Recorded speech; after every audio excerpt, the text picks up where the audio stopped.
welcome to this episode of Pod Save Chocolate. My name is Clay Gordon. I'm your host and moderator. I'm also the creator and the moderator of thechocolatelife.com. I want to welcome everyone today to this episode where we're going to be exploring the topics of adding value to cocoa in producing countries. Before we begin, I want to thank all of the members of the Chocolate Life who are the sponsors of this episode, and to remind everybody who might be watching, whether you're looking at watching from YouTube, LinkedIn, or Facebook, to go into the comments or live chat and let me know where in the world you are connecting from.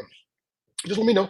And also, so I'll get that up on screen. And actually, also, if you have any comments or questions during the course of the episode, get them into the chat, get them into the comments, and I will attempt to answer them during the episode.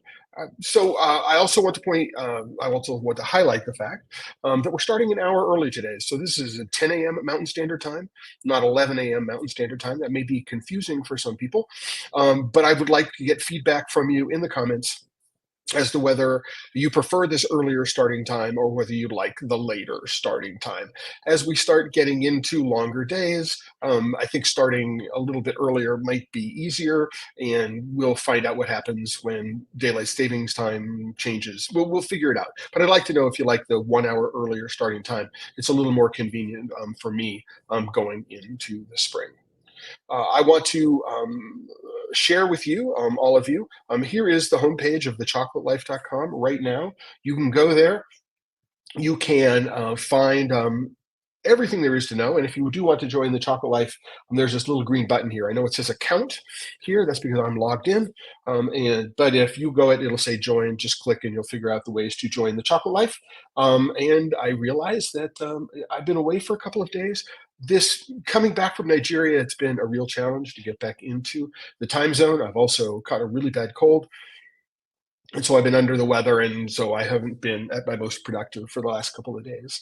For every single one of these episodes of Pod Save Chocolate, I produce a post. And here is the post for today's episode. So you don't have to go pay attention to any of the URLs or anything like that we'll talk about over the course of the next hour. You can just go here and you'll find the links after the fact. And if there's anything new that I mention, I will go and incorporate them here.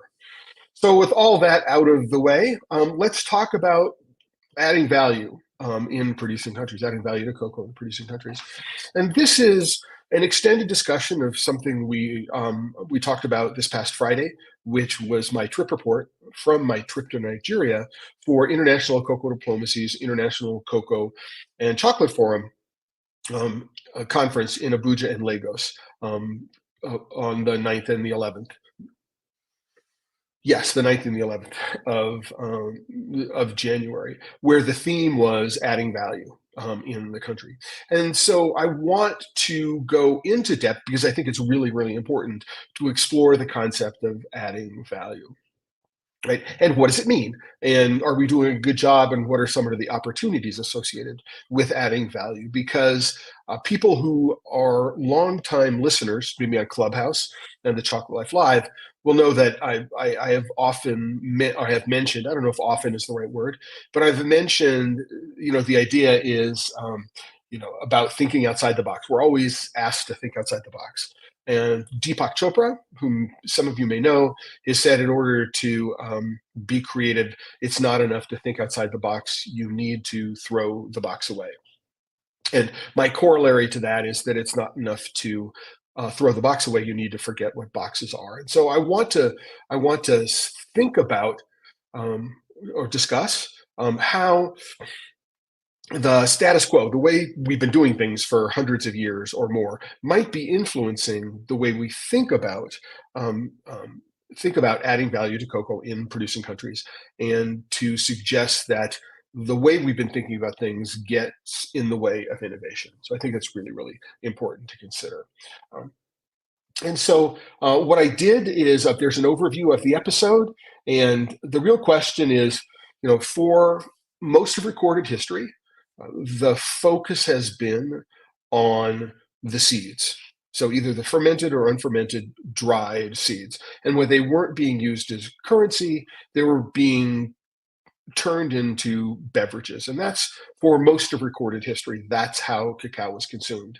And when the Europeans came to the New World, what they did for the next couple hundred years was just take the practice that had was entrenched in the Americas when they arrived, and just add sugar to it. That's all they did to make it palatable to Europeans. They took cocoa beans, fermented, dried, roasted, peeled, ground, and added sugar to them. Then added water. So in order to consume, so that was the innovation as far as Europeans concerned. But they really didn't think about um, what more could be done with the seeds beyond um, grinding them to paste and incorporating them into foods or beverages. What's really, I think, sort of maybe not ironic, but gets lost to many, many people is that very early on, and this is going back, into Ecuador, 5,500 years ago or so, for the earliest signs of use and domestication of cocoa, it may be that the primary use for cocoa was to ferment the pulp and juice to create mildly alcoholic beverages, and that that application appears to have disappeared for the most part. So culturally, we know that in Aztec society, it was not considered to be in good form to be publicly drunk, and so there was perhaps a cultural negative pressure, prohibition against fermentation for alcohol for creating alcohol. And one of the things that we do know is that distillation is a European invention. So they didn't have, while they could allow the pulp to spontaneously ferment and generate alcohol, there was no way to concentrate that alcohol. There was no way to distill it. And it's not entirely clear that the innovations that led to controlled fermentation in beer and wine, for example, and in fermentation for spirits, was ever invented again. So there was no convergent evolution of discovery of technology in the Americas as there was in the old world. So we find that what were probably more traditional uses, generating alcohol, or the first uses, gave way to just this focus on the seeds and the beans. And as we go and think about adding value, it turns out that, and here's a list of things that I just put together that we're going to talk about over the course of the episode. That it turns out that over the course of the last 100, 200 years, when cacao farming became more industrialized, when in the last 50 or so, when we started thinking about, okay, how can we add value into producing countries? And I actually don't know that adding value in producing countries is the reason why factories for producing conventional derivatives, so liquor, butter, powder, nibs, were erected in producing countries. It may be that it's just simply less expensive to operate these businesses. It probably reduced international transportation costs, because when you ship beans in a container, you're shipping roughly 25% waste. And if you're shipping liquor, or you're shipping butter, or you're shipping powder, you're shipping a concentrated form, and a lot of the waste in the form of shell, right, is left in the producing country. But the focus has been for the last at least 50 years, yes, since the 1970s, if not the 1960s, into producing conventional derivatives in producing countries. And we need to think about what that means. So for example, roughly 30% of all the cocoa that is produced in Ghana is transformed in Ghana. So it leaves the country not as beans, it leaves the country in the form of liquor, butter, or powder, and to a lesser extent, nibs. And one of the challenges associated with that is that once you do the transformation, once you do the processing, you start a clock ticking in shelf life. And part of that is related to the production of free fatty acids. So basically, from the time you convert the beans from the raw state into butter is um, has got the shortest shelf life. You've probably got somewhere 6 to 9 months before you need to put it into a before you put it into a finished product. Whereas if you transfer the beans or transport the beans, export the beans, and you can store them properly, the beans will be good for many, many years. And some people will say that the beans will actually improve over the course of storage. Um, but there are a couple of things you might not have considered, which is when we add value in producing countries, where does that value go? And so now in Ghana, most of the value, the added value, inures to the owners of and investors in those factories.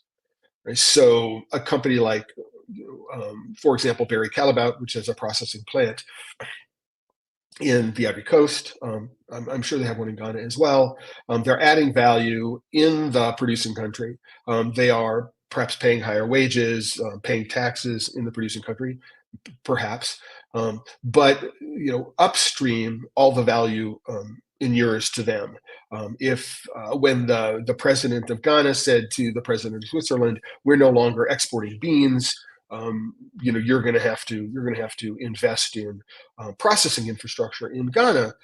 What many people, I think, missed when they were applauding that sentiment was that unless there were very, very specific covenants in the investment documents or in the licenses that the government gave for this economic activity, none of the added value would, in fact, inure back to the farmers. Right? So that even though they were adding value in the producing country, it wouldn't necessarily trickle down to the farmer. And this is one of the things we've learned about trickle down economics. It doesn't work. I mean, there is no trickle down. Maybe one of the things that would happen is you could say, well, if your beans are being converted into liquor in Ghana, for example, what happens is that the cocoa bod is going to give to you, the farmer, some percentage of that added value, but that doesn't happen, right? And almost all of the processing infrastructure that exists in Ghana is owned by foreign companies. Now, that's very, very different from Nigeria.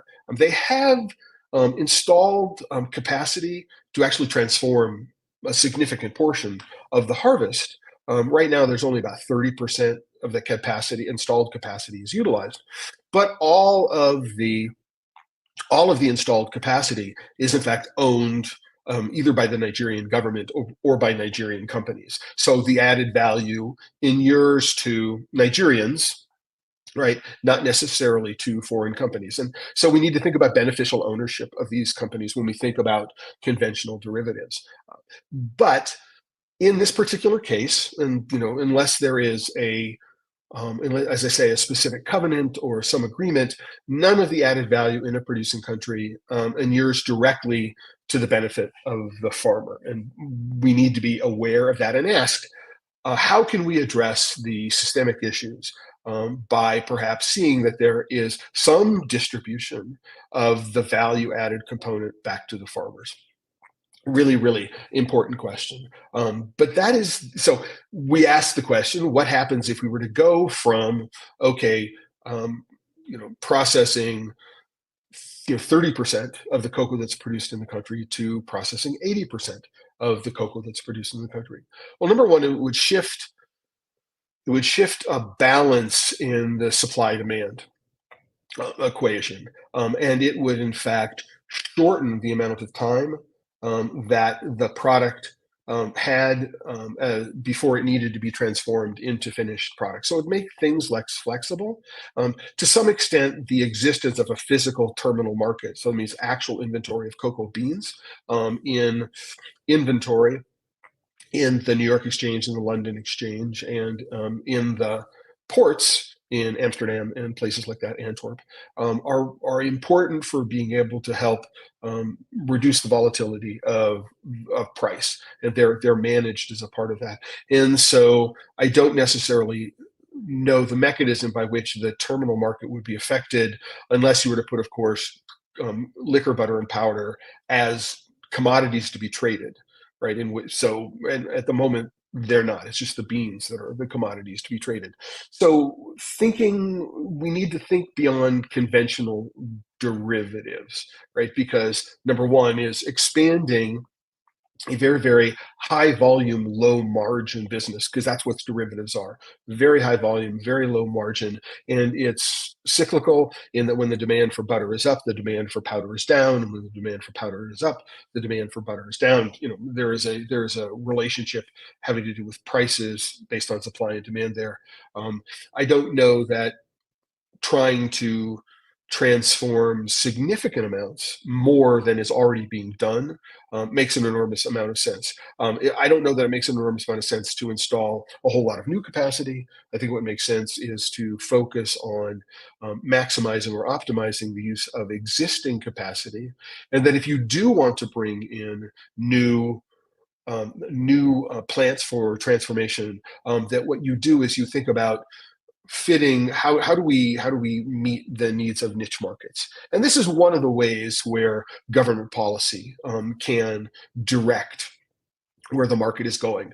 When I was in Nigeria last 10 days ago, one of the questions was whether one of the state governments wanted to install 30,000 new tons of processing capacity for beans into conventional derivatives, when there's a lot of unused capacity. And theoretically, the government could say, no, our priority is to figure out how to maximize existing capacity, perhaps get that transformation closer to the farms rather than closer to the port. It's an interesting question about the cost of transportation and what that means.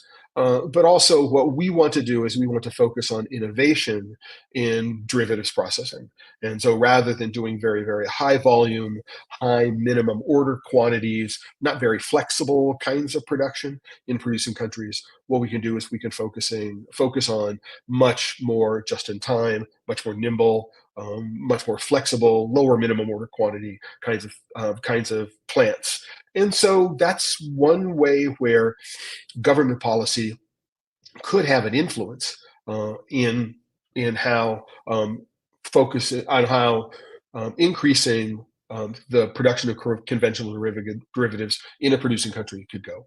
Right. But once we get outside liquor, butter, and powder, maybe some nibs, what are the next things that we can do? What are some of the next inputs that we might use? So one of the next inputs that many people think about using is pods. And so right now, there are a couple of things that people are doing with pods, but all of those involve moving the pods out of the farm into a central processing facility. So what you do is you take the pods, which are normally left to compost or rot on the ground, returning the nutritional content of the pods back into the soil on the farm, reducing the requirement for external fertilization, right? And reducing the cost of agricultural inputs. And so if you are going to take the pods off the farm, what might you do with them? Number one is you can burn them. So you could burn them to produce energy. Now, if I'm working in a very large cooperative structure, I could have a facility which would burn the pods for energy and for heat. And I could use the energy and heat to support the local cooperative and perhaps provide heat back into some of the manufacturing processes. That's a really good, a really good way to think about the larger impact of what it is that we're doing on a local basis, because we shouldn't be focusing just on living income. We need to be focusing also on energy security, food security, water security, transportation security, access to healthcare, access to education, employment security. I mean, am I going to have a farm to work on next year, or are my children going to have a farm to work on 10 years from now? So it's not just this one narrow thing focusing on, do I have $10 in my pocket or do we have $12 in my pocket, right? So when we think about doing something like burning pods for heat and energy, what we might be able to do is improve energy security in the local environment. We might be able to reduce burning oil, for example, which in a place like Nigeria needs to be transported quite a distance to get from the oil fields and the ports into the northern part of the country. So that makes sense. But anytime you take the pod off the farm, what you have to do is you have to replace the nutritional value of the pod. And so I am leery I'm leery of systems that don't take that aspect of things into the account. So one way to consume the pod would be to burn it under conditions of pyrolysis and create biochar. Biochar is a soil amendment which has lots of uses in cacao. It can improve the health quality of the soil, improving the microbiome, the biodiversity of the microbiome, making the trees healthier. It can, if heavy metals contamination is an issue, the biochar can preferentially sequester those heavy metals into the biochar rather than letting them to be taken up by the tree. It actually also sequesters carbon, so it can be used for reducing the CO2. So you could use it as a part of a carbon neutral or carbon negative farming solution. So there, and if you didn't use it all in the soil, it's great when it comes to nurseries. If you put it as a soil amendment in the potting soil, it can reduce the amount of time that the seedling needs to be in the nursery before it can go into the fields. And if there's any left over, it's a great filtration medium. So one of the challenges associated with that is that you need to make sure that you use the right input stock. So the feed stock for doing this is important.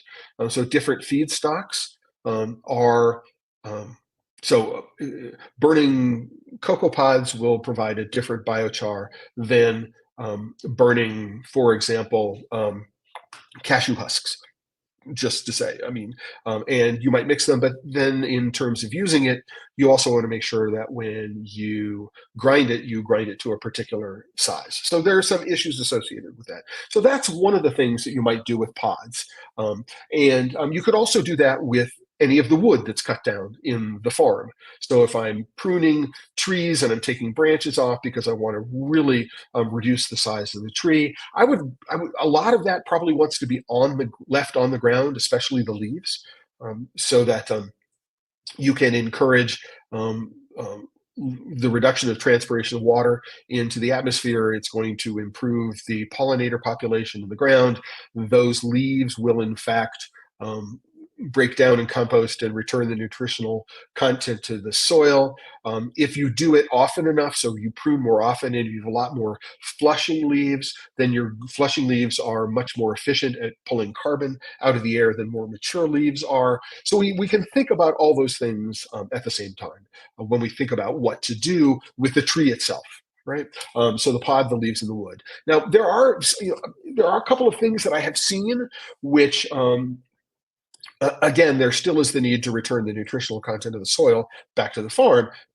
But Barry Calabout, for example, has been working to generate a flour, right, an edible flour from the pods. Now, I first saw that in Peru in 2014, where there were some small scale experiments in converting pods into flour and then also extracting the oil from the pods. And so they were cooking, deep frying, sort of like a funnel cakes.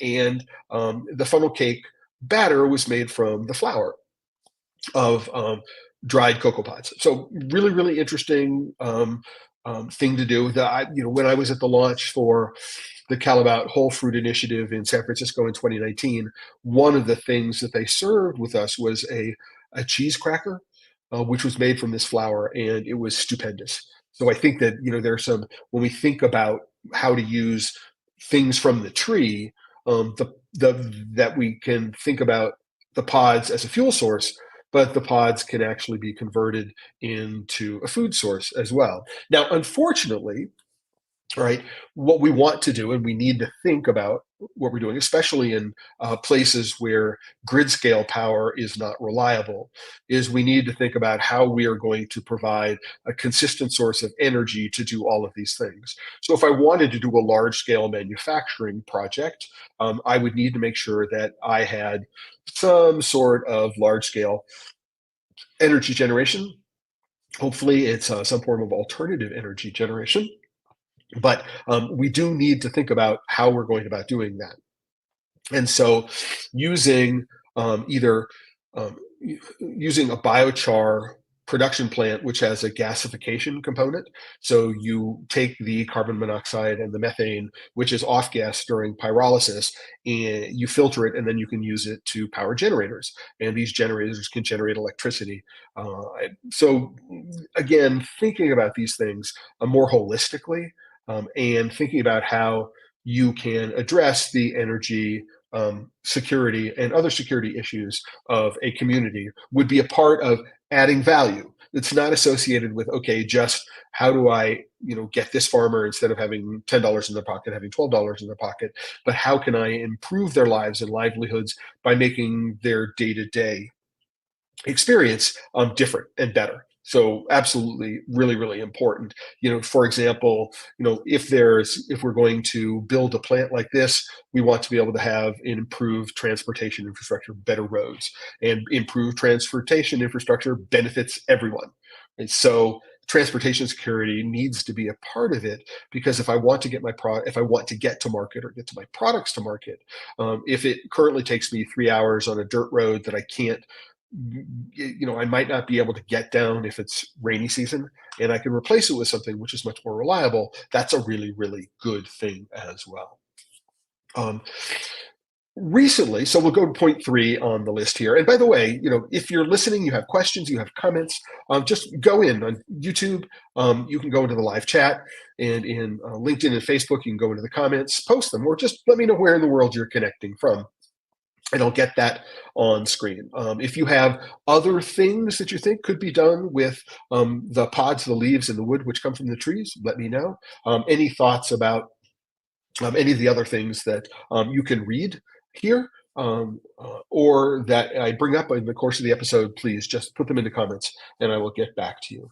Now, I think that when most people think about new forms of derivative products coming out of cocoa, they're probably most excited with the pulp and the juice. Right. So if we look at just the pulp, right, there are a couple of things which I have seen, which I think are fairly interesting. And again, what we want to do is we want to think about, what is the infrastructure associated with that.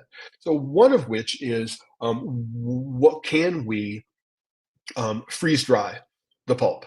So freeze dried pulp, just remove all the water.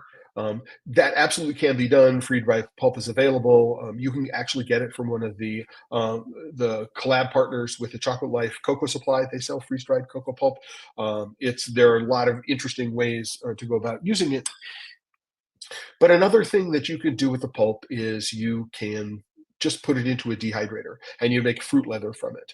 If you're a chocolatier or a chocolate maker and you want to do something fun, get some cocoa pulp fruit leather, put it into very, very small pieces and use it as an inclusion in a bar.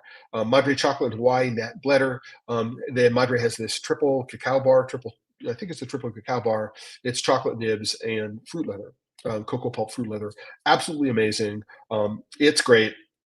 And you can do this using relatively low technology, solar technology. So it's relatively inexpensive to do something like a fruit leather.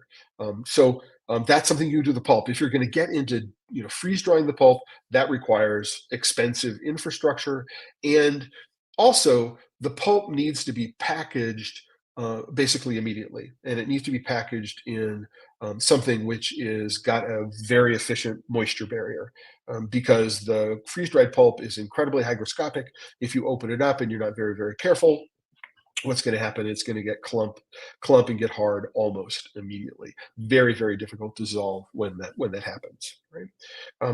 There's a lot of work that's being done on juice. Now, and many of you may know, again, if you've been following me for any length of time, that from 2010 to 2017, I was involved with a company here in the United States called New World Spirits, and we produced a distilled spirit called Solbeso. So it was a 40% alcohol, 80 proof spirit, which was distilled from fresh cacao juice. And we captured the juice in Peru and in Ecuador, and we captured it on the farm. So we paid the farmers who brought in the cacao and baba a premium for delivering the juice fresh to the farm. And we measured freshness in part by what the sugar level of the pulp was. The lower the sugar level, the more advanced fermentation was, and the less alcohol we were going to be able to produce. So we found a way to incentivize farmers to uh, to bring the cacao and baba into the collection center as soon as possible after opening up the pods. So that was really useful to them, and the premium was paid to them, right then. Oh, you've delivered us, X liters of juice at this sugar content, it's worth an extra, you know, 200 sols. I mean, in Peru, that's what would be due. In Ecuador, U.S. dollar. So we were very, very careful about adding value right away and incentivizing the farmers. And it turns out that by incentivizing the farmers to bring their wet mass to the collection center sooner, we had more consistent fermentation. So all the beans would come together into larger masses, and all the beans would be at the same length of time from opening the pods. And so more consistent fermentation, very, very important thing that is often not considered when we think about bringing wet cacao to a central place. So the farmers aren't transporting the pods, right? Obviously. Um, but when we think about beyond that point, so what we did is we took the fresh juice. We had to pasteurize it very, very quickly, not a hard pasteurization. We just wanted to stun the existing microorganisms. The yeast had started fermentation, and then we could inoculate it with the preferred mixture of yeasts that we wanted to use to generate the flavors that we were looking for, and then do that fermentation before we started the distillation. And we did all that on the farm. So we leased space from the cooperative and we did the work there. Although our partner in Ecuador actually created a special facility on the farm across the road from the farm. And if anybody wants to know, CCN 51 is a perfect variety for if you're going to do that work. Right. One of the things that we learned, I just want to give you an idea of the scale of the potential when it comes to the liquid which surrounds cocoa beans, is that there are let's just use, it makes the math easy to say that there are 4 million metric tons of cocoa beans dry, which are harvested. And on average, a dry bean is roughly 40% of the weight of a wet bean. So there are about 10 million metric tons of wet, right, for 4 million metric tons dry. We discovered that for every metric ton on average, so if we were doing CCN 51 in Ecuador, it was much higher. If we were doing Gran Blanco from Piura up in northern Peru, in and around Chulucanas, we were getting significantly less. I mean, it was a superior tasting. It was like absolutely amazing juice, but there was a lot less. So on average, we were getting about 100 liters of usable juice from every metric ton. And by usable juice, I mean before it had fermentation had taken hold to the point where the flavor was changing.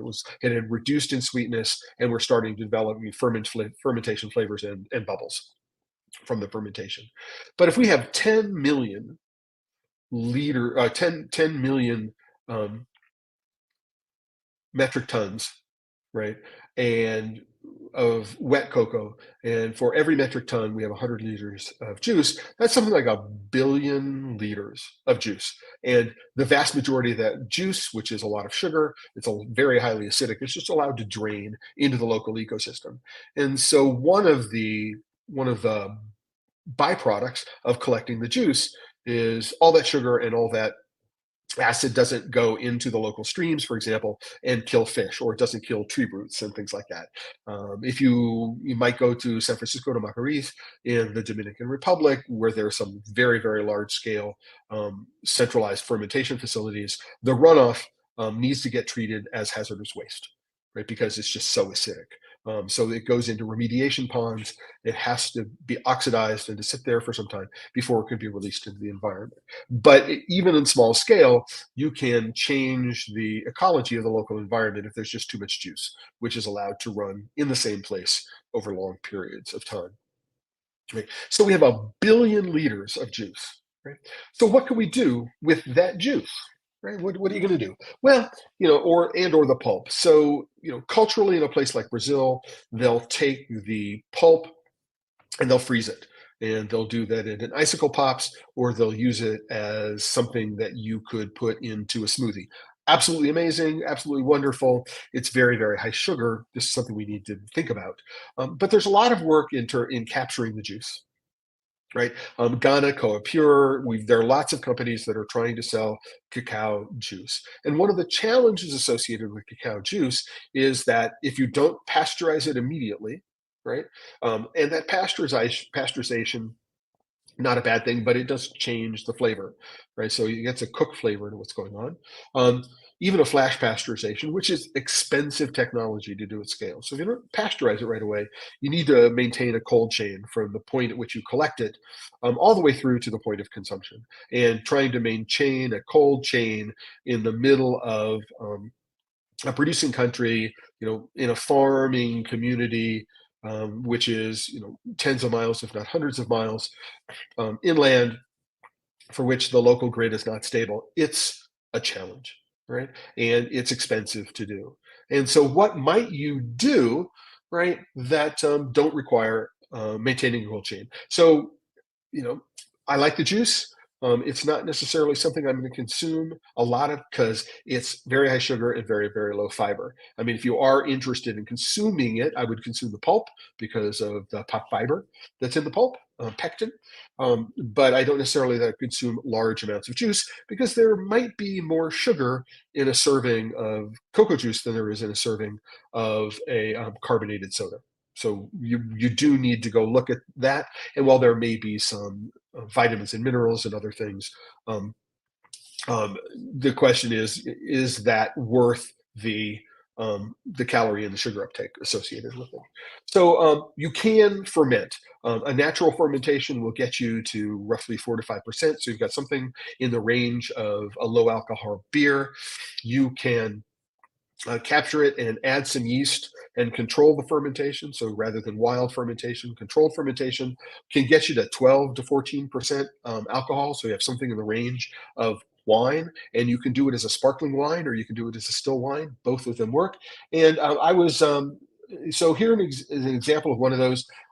This was from, excuse me, World Cocoa Day, or World Cocoa and Chocolate Day in Trinidad in 2019. I was there. I was a guest speaker. So here's an example of some cocoa wine. I saw this is being done in Nigeria. Often you'll take this cocoa wine and maybe something which is a little higher alcohol. Or they might take a corn spirit or some other sugar spirit, and what they'll do is they'll add it to a cream. They'll make a cream liqueur with it and flavor it with chocolate. So those are things that can be done with the either a cocoa powder or a chocolate liquor. There's a ponche de creme, which is a cream liqueur. Right, I don't want to mention necessarily a brand name, but you get the idea. So we can do cocoa beer, we can do cocoa wine, and we can do cream liqueurs. I'm not a huge fan of cream liqueurs personally. Many people love them, but I think that these things become culturally relevant. So if I had a local market, right, and that local market liked, was a big beer drinker or was a big wine drinker or like these cream liqueurs, what I would say is, okay, let's go figure out a way to enable or to distribute the technology and recipes that would enable micro entrepreneurs to create small businesses, which allow them to create and distribute these things. And so this sort of thing is like perfect for a country like Nigeria, I think. Distillation, so doing a distilled spirit, is much harder to do. You also have to be careful about when you do the fermentation about creating methyl alcohol, um, which can be poisonous. So you need to be really, really careful about doing that. But there are other things that you can do, which I have found like much more interesting. And there are two things that you can do with the juice that I think deserve more experimentation and more education and more product introduction to the market. And the first one of those is vinegar, right? So this is if you do wild fermentation, spontaneous fermentation, and you just let the fermentation go where all of the alcohol, all of the sugar is consumed, what you can do is you can create a vinegar. Now, if you want to control the process, it does require a little more work than that. If you do a wild fermentation, you're going to be all over the place when it comes to the final acidity and any residual sugar that might be in the batch. So I first saw this back in 2010 on the Hacienda Tranquilidad.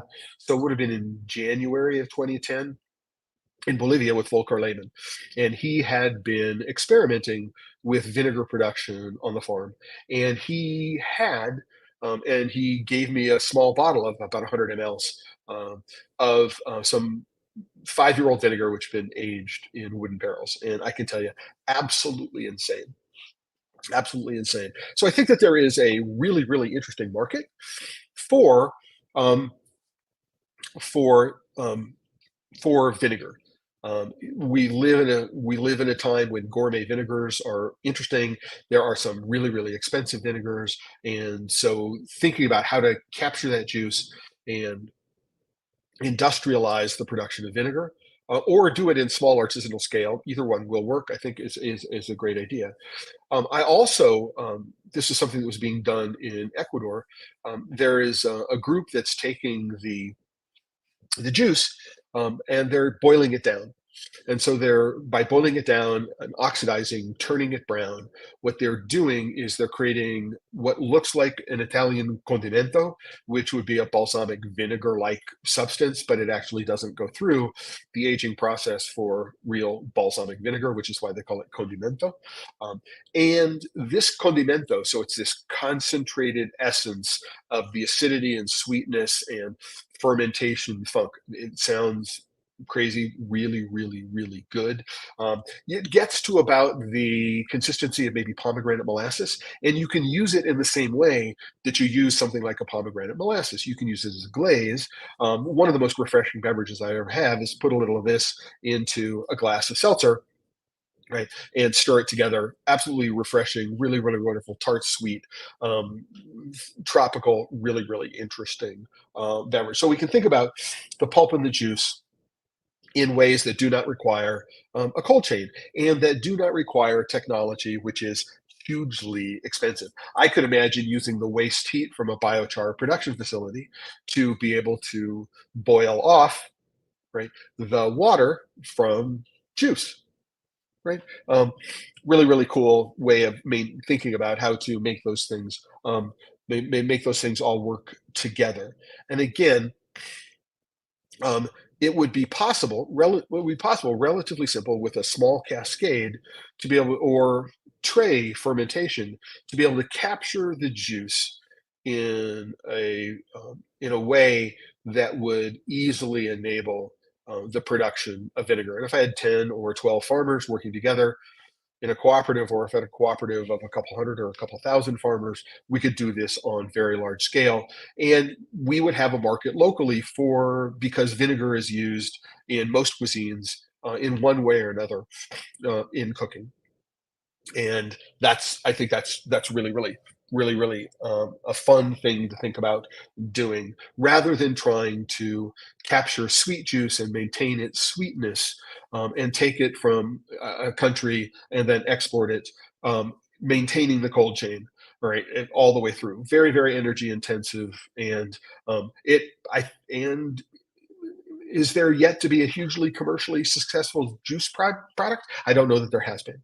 Right now, Barry Callebaut, when they did this, are not doing a juice for consumer consumption. What they're doing is they're doing a juice concentrate as an ingredient for use by bartenders, so we can use it in cocktail making. So if we do want to go that way, I would say let's do a syrupy reduction, but don't let it oxidize.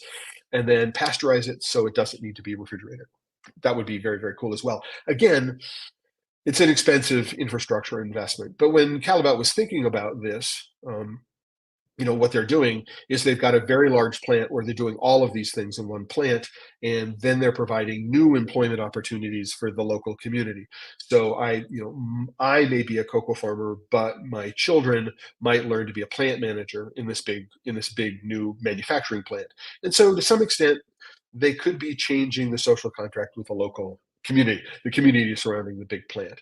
Um, I don't think they've been as successful with it as they had hoped back in 2019. I don't know if that's because the market is not ready for it. I don't know if it's because COVID got in the way and things are delayed a couple of years. Um, it's hard. It's hard to tease out why that's not happening, but it hasn't happened at the rate they wanted. I think that they had thought that it might be right. And while I am not really a fan of many of the business practices of Barry Callebaut, I do think they ask interesting questions. And the interesting question here is, why are we focused on seeds? Why aren't we thinking about the pods? Why aren't we thinking about the juice? Why aren't we thinking about other things we can do? Why, how can we think about the other employment opportunities, economic opportunities that are associated with moving a different kind of derivatives production factory into a producing country?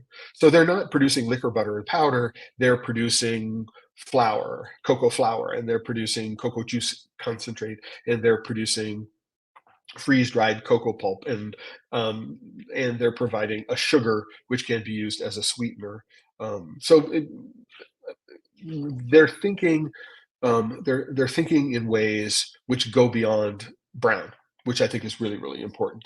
Um, and I think it is well, and well, I don't believe that they actually invented any of the technology which is associated with it. They appropriated one way or another. It's my understanding. It is alleged by some that they didn't invent all this technology themselves. Figuring out how to scale it up is something that is non-trivial. Again, not an excuse. I'm not an apologist for Barry Callebaut's business practices. Um, Anywhere, just to point out they're interesting questions, and they're looking for interesting answers. So finished products other than chocolate. So the government of Peru and USAID um, in the early the late 2000s into the early 2010s, which led to the creation of the Salon del Cacao Chocolate in Lima. One of the things that happened in Peru is the government really did push the notion of small farmers becoming chocolate makers. And now I'm told there are over 500 craft chocolate makers in Peru alone, and some of them, Cacao Suyo, for example, Chatel, have international reputations and are doing export. But most of them are producing products which are consumed primarily in Peru. A lot of this is para la taza, for the cup, for making hot chocolate, right? But I wonder if there might be a way of thinking about creating finished products other than straight chocolate. Before we do that, let's go back. Another thing you can do with pulp and juice. If you reduce it, what you can do is you can create a honey-like spread. Now you have to be careful about balancing the acidity there, because something that is sweet and acidic can be a little weird, especially if it's got that fermentation funk and you're not familiar with it. So sometimes they add a lot of cane sugar into that. But one of the things that I really love, and I hope to get.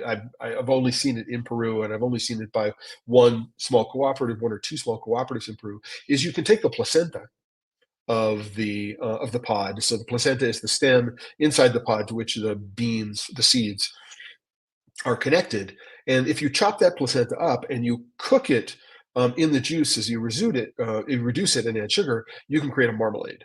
And the texture is wonderful, the flavor is wonderful, and so added to pulp and juice, making marmalade. In addition to a spread, a jalea, I believe is the term that they would use in Peru for it, a jelly of some sort or a syrup, is also a great thing to do with the pulp and juice. Finished products other than chocolate. If you're going to produce a European style chocolate in a producing country, once the chocolate is finished, you need to maintain a cold chain.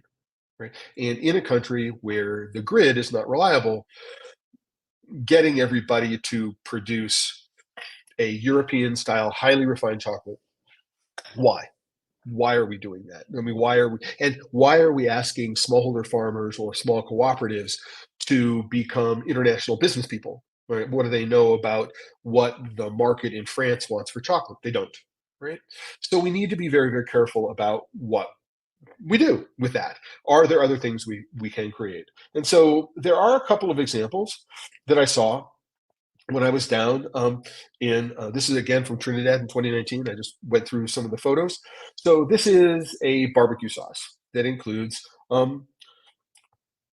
cocoa in it. I believe this one is cocoa powder, but it could be liquor. It doesn't really matter. But yeah, let's do that. I mean, I use cocoa powder in creating my own barbecue sauces. Sometimes I will use it in chilies and other recipes to provide depth and complexity, as well as body. If it's a high fat cocoa powder, that fat provides a nice, really nice, unctuous mouthfeel. So here is a barbecue sauce. Really good. I tasted this. It was really, really fabulous. And I would recommend it to anybody who's looking at producing something in a local country that you could adapt the flavor of this for the local cuisine, right? In a lot of different ways. So I would look to this, and you can cook it and you can pasteurize it and put in a bottle, and you got something which is shelf stable, doesn't need refrigeration. Yay. Really, really, really good thing. Another one I did is a hot sauce, right? Again, a really, really wonderful, really, really tasty idea. Different peppers, different heat levels, other kinds of spices that go in. If I had a cocoa vinegar that I could use as the vinegar base for this, I would be in heaven in order, to do this. I mean, if I were in a cocoa producing country and I had a cocoa farm and I was interested in maximizing the value of the farm, these are the kinds of things that I would do. Right? These are the kinds of things that I would do. Vinegar, use the vinegar as an ingredient. Cocoa vinegar, pickled peppers. I mean, it's like local peppers. I mean, there are these little peppers in Bolivia called gusanitos. They look like gray worms, but when you pickle the gusanitos in cocoa vinegar, oh my gosh, they are so amazing, right?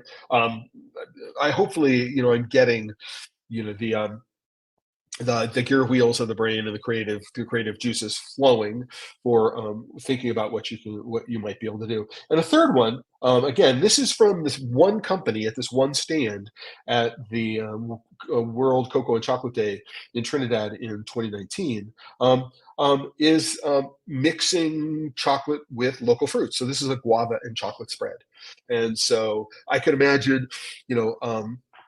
They make they make a number of different fruit spreads in Nigeria. There are lots of things that are going on in producing countries. I mean, I would like to have one of my all-time favorite fruits right now is from Brazil. It's called jabuticaba, or if you're in Ecuador, jaboticaba.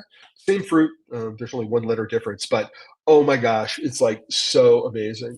And I could imagine sort of this jabuticaba chocolate spread and it's like I'm really, really, really, really, really excited about the thought of doing it. This is what I would do, right? It is a product which can go into a pasteurized jar. It's shelf stable, and it's unusual. It's unique. It's different from what many people would do. And this is what I would do if I'm thinking about adding value in a producing country, right? To products which incorporated the local chocolate, featured the local chocolate, but weren't European style chocolate. I think this just think about the exploration of products and what that means. I couldn't find my photos of it. I don't know where they are. They're in another backup drive somewhere. But I remember when I was in Belize in 2000. I'm trying to remember 2007, probably 2010, and we were with Juan Cho and his mother, and whose name, unfortunately, I cannot remember at the moment. But we were working with developing.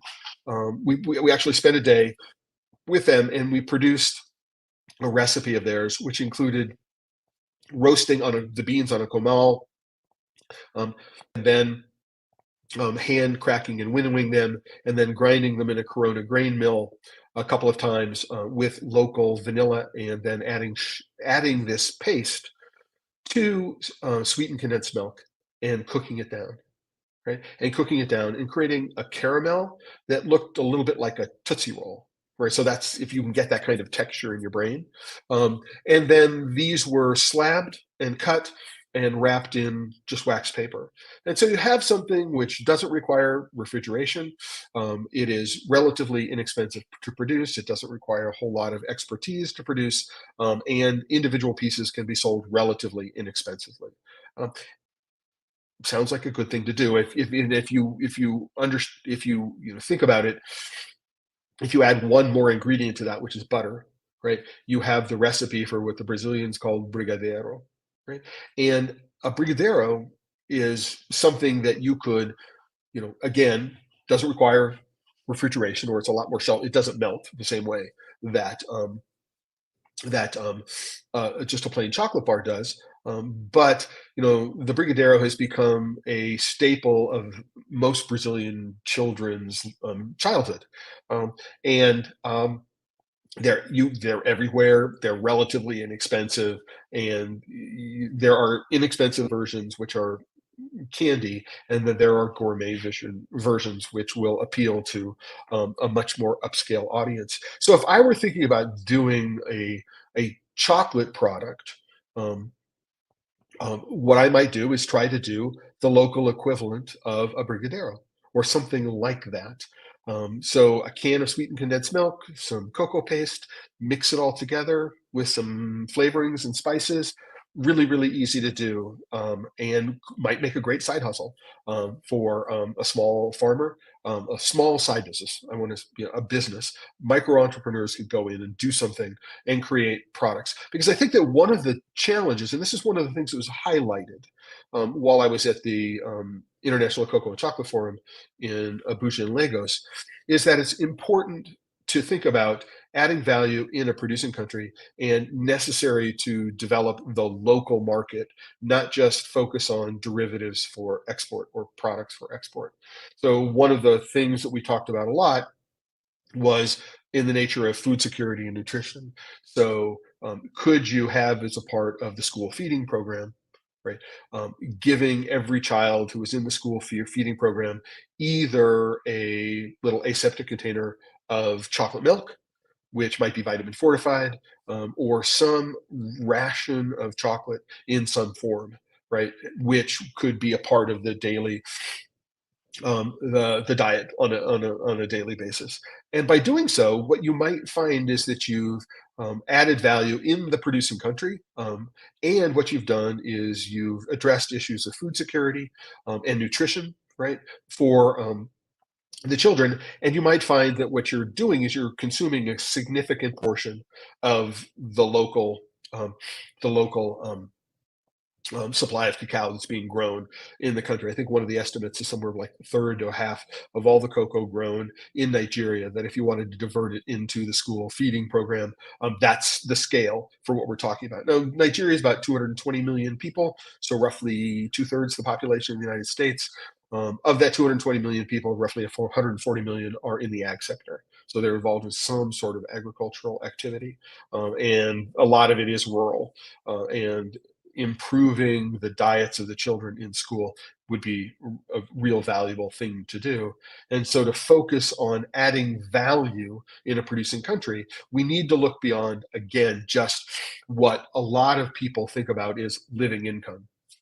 Right? If the farmer is only making $1,100 US a year, we need to find out, oh, what is the living income differential and what is the country premium?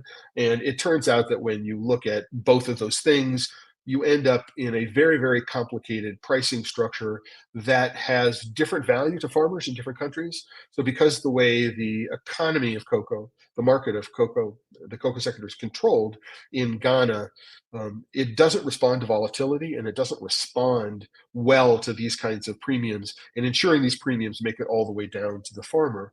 A less controlled market, for example, like the one in Nigeria, where more farmers are selling direct to buyers, they actually directly benefit from increased prices and higher prices in the market, because if they're aware of what the market price is, they get to choose what they're charging. right? So we need to be also very, very careful about how all of these things related to derivative products and adding value in a producing country, how they are affected, as I started off, by government policy. So how can we use government policy in order to be able to direct the way the opportunities for adding value in producing country are accessible um, to farmers or any micro entrepreneurs who are interested in availing themselves of the opportunities, and how um, financing is going to be able to reach the people who want to invest in starting those businesses. So it's really, really important I think. I mean, so for example, in Ghana, if I'm a smallholder farmer, legally I'm required to sell my beans to COCOBOD, right? If I'm not a licensed buyer. And so there are questions about whether it's legal for me to hold back some of my harvest and then use it for a derivative product. I mean, I've been in cases where we've had farmers saying, well, I need to sell my beans to COCOBOD and then buy them back from COCOBOD. So I sell them to them at the discount price, buy them back for the market price, right? And then, which makes absolutely no sense. And so this is a case where government policy gets in the way of these kinds of entrepreneurial efforts to be able to add value in the country in meaningful ways, or expand the range of opportunities that are available to smallholder farmers and entrepreneurs in the country. So, yeah, I want to give a quick shout out to Elmer Pineda from Yocoa in Honduras. Elmer, I don't know if you're still watching. You just came up a couple of minutes ago. The shout out. Um, how many of these things are things that you know about in Honduras? But don't answer today, right? Because let's get online and see if I can bring you in on this coming Friday's episode of Pod Safe Chocolate. I have some of your chocolate, and let's see if we can schedule your episode for this time on Friday. So we'll do a live tasting, and we'll talk about chocolate, and we'll talk about your cocoa. Okay, you're here. All right. So I will connect with you on Facebook, and we'll schedule the time, and we'll do this for next Friday that we're on, everybody. So that's that. But in the meantime, Yelmer, if you can go out and you know, you know, scout around the local community and find some things that you think are really interesting Honduran products that use cocoa in unusual ways, not just chocolate bars, because I think they're great. Of course, I don't have any of them to taste, but we can talk about them next week or this coming Friday, because today's Tuesday. And with that, we're over time for this day's episode. I did get through pretty much all. Oh, I noticed there's a typo. I'm gonna have to go fix that. I got through all the topics that I want to discuss today.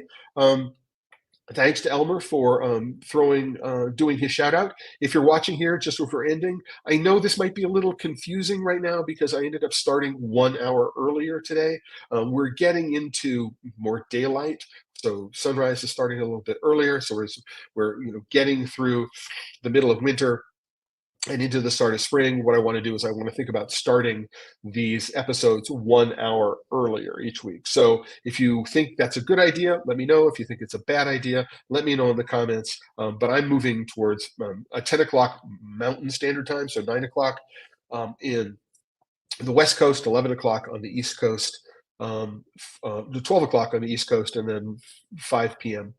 Um, in the UK for a start from today forward. So let me know what you think about that. And as I head out today, what I want to do is I want to go back to the homepage of The Chocolate Life and to remind everybody, this is thechocolatelife.com. Today's episode is sponsored by members of The Chocolate Life. If you're not a member, please go to thechocolatelife.com. There's a little green button at the top. Mine says account. I'm logged in. If I wasn't logged in, what you'd do is you'd see the word join. You can click, you can join. There's always a free membership if you want to support the work we're doing. There are a number of levels. A paid membership, not a requirement. I do appreciate it. But while you're here, if you can, like the video, subscribe to Pod Safe Chocolate on YouTube, hit the notification bell so you're reminded of these episodes going forward. If you can, throw a comment, share with friends, and grow the community. And until next time, I want to close out, as I do close out these episodes, with the ad with my motto here, which is, if you're working with chocolate and you're not having fun, you're doing it wrong. I hope you really do get the idea as I'm going through this, that I'm having fun. I enjoy what it is that I'm doing, and I really appreciate the fact that you guys are everyone who's watching, who makes it through to the end. My thanks, and I look forward to seeing you in a future episode of Pod Save Chocolate. Until then, ciao.